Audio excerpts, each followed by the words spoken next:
Bismillahirrahmanirrahim. Assalamualaikum warahmatullahi wabarakatuh. Bertemu lagi dengan saya Nika Cahyati dalam mata kuliah Micro Teaching ya. Kali ini kita akan membahas mengenai media visual. Sebelumnya kita membahas tentang media audiovisual, namun sekarang kita bahas satu persatu yaitu media visual. Nah, apa sih yang kamu ketahui tentang media visual gitu ya?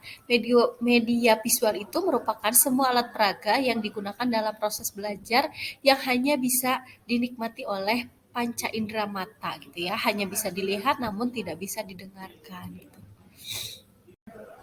Apa sih yang dimaksud dengan media visual gitu ya? Ada dua jenis media visual tersebut. Yang pertama media visual diam, yaitu berupa foto, ilustrasi, flashcard gitu ya, film bingkai, OHP, grafik, bagan gitu ya, poster, peta gitu. Yang biasa digunakan dalam membantu proses pembelajaran. Jika kita tidak bisa membawa medianya langsung, maka bisa kita membawa gambarnya begitu ya atau posternya supaya memudahkan kita untuk menjelaskan sesuatu. Kemudian ada media visual gerak gitu ya. Media visual gerak itu media visual namun eh, tidak ada suaranya. Nah, seperti gambar ini, GIF gitu ya. Ini ada buku bergerak namun ini tidak ada suaranya gitu ya. Nah, seperti film bisu gitu ya. Jadi hanya ada gerakan gambar namun tidak bersuara.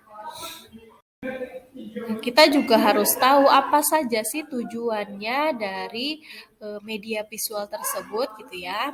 Ya, itu tujuannya untuk menarik perhatian, memperjelaskan atau memperjelas ide gitu ya, gagasan yang sudah kita berikan, kemudian menggambarkan atau menghiasi fakta yang mungkin akan cepat dilupakan jika tidak divisualisasikan. Jika kita hanya ceramah gitu ya, hanya dengan metode ceramah, hanya dengan ngobrol saja gitu.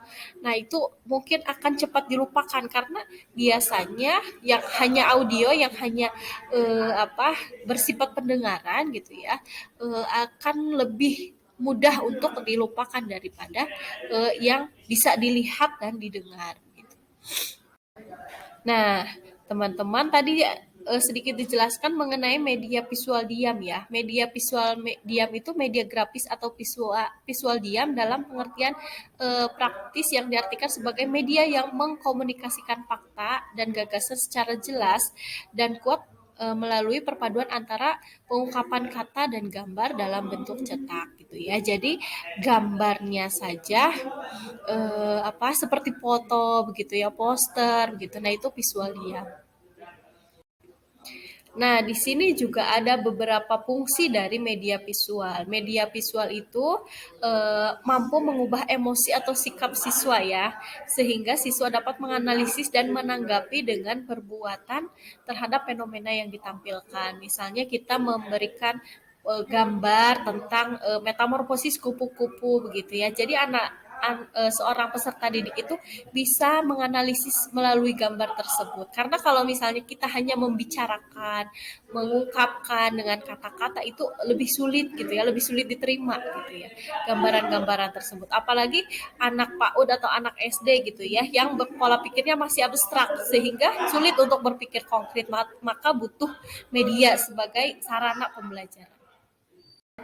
Nah, kemudian ada fungsi selanjutnya yaitu membantu guru dalam menyajikan materi dalam pembelajaran dengan mudah dan dipahami. Nah, hal tersebut sesuai dengan manfaat media visual, yaitu menarik perhatian siswa, memudahkan guru memberikan materi gitu ya, membuat semangat untuk belajar aktif gitu ya, sehingga bisa meningkatkan kualitas hasil pembelajaran. Nah, hal ini menunjukkan bahwa sumber belajar atau media pembelajaran itu sangat penting gitu ya untuk mendukung agar tujuan pembelajaran itu bisa tercapai. Nah, dalam media visual ini ada kelebihan maupun kelemahan.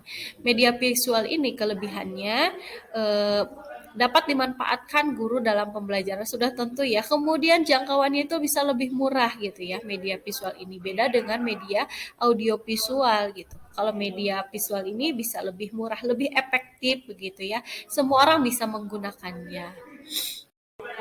Nah, kekurangannya juga ada gitu ya media visual ini. Kekurangannya mendorong guru untuk lebih kreatif dalam menyusun strategi gitu ya. Jadi hanya visual saja eh, memberikan kreativitas kepada guru supaya guru itu lebih kreatif gitu ya dalam memberikan pembelajaran ke peserta didiknya gitu.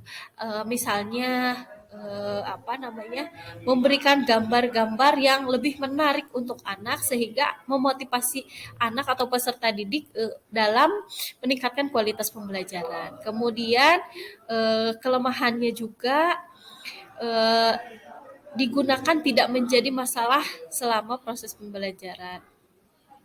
Ya, jadi dalam media visual itu eh, harus ini ya, gurunya itu harus lebih kreatif gitu ya, karena bedanya dengan audio visual itu jadi kalau audio visual itu gurunya itu eh, teacher center gitu ya, semua berpusat pada guru. Namun kalau media visual itu hanya bisa jadi student center gitu ya, berpusat pada siswa sehingga si guru itu hanya menjadi fasilitator gitu, menjadi fasilitator dalam sebuah proses pembelajaran. Nah, teman-teman, sedikit yang saya sampaikan mungkin itu saja gitu ya mengenai media visual untuk materi kali ini. Jika ada yang ditanyakan, silahkan kita diskusikan. Kurang lebihnya mohon maaf. Semoga sehat selalu. Wassalamualaikum warahmatullahi wabarakatuh.